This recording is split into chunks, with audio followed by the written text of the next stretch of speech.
அத்தை, கோவிலுக்கு என்ன வர வேண்டாம்னு சொன்னீங்க? இசை மட்டும் எப்படி அங்க வந்தா? நானா இசைய கூப்பிடல ஸ்ரீஜா, அவளாதான் கோயிலுக்கு வந்தா.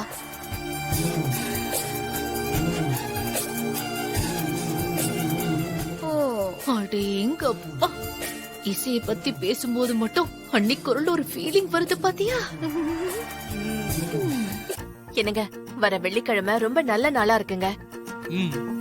அன்னைக்கு நம்ம சொந்தக்காரங்களை எல்லாம் வர வச்சு இசைக்கு தீர்த்த தண்ணி தெளிச்சு ஒரு சின்ன விசேஷம் பண்ணிடலான்னு நினைக்கிறேங்க.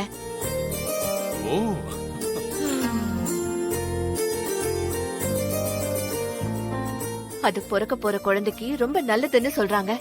நீங்க என்னங்க சொல்றீங்க? பிறக்க போற குழந்தைக்கு நல்லதுன்னா உடனே பண்ணிட வேண்டியது சுபத்ரா.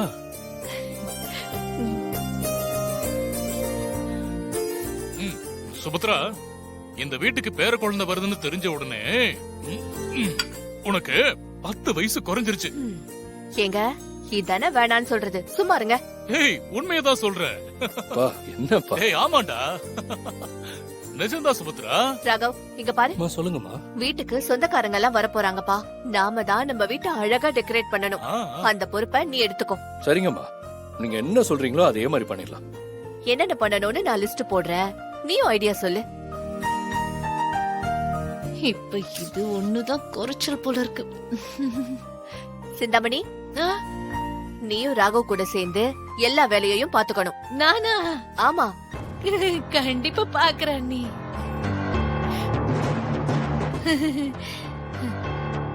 நான் ஒண்ணு சொன்னா மட்டும் என்ன பேச விடாம வாய் அடைக்க வேண்டியது, வேலைன்னு வந்தா மட்டும் எல்லாத்தையும் என் தலையில கட்ட வேண்டியது.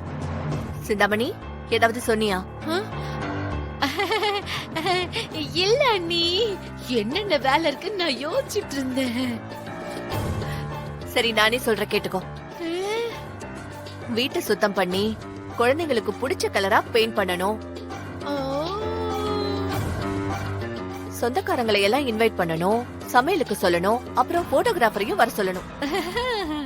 அத்தை, என்னம்மா? எனக்கு ஒரு மாதிரி இருக்கு, நான் ரூமுக்கு போறேன். சரி சரி, போய் ரெஸ்ட் எடுத்துக்கோ. என்ன சிந்தாமணி, புரிஞ்சுதா? நல்ல ராகவ், நான் சொல்லிட்டேன், இந்த ஃபங்க்ஷன் ரொம்ப கிராண்டா நடக்கணும். ஃபங்க்ஷனை சூப்பரா பண்ணணும்.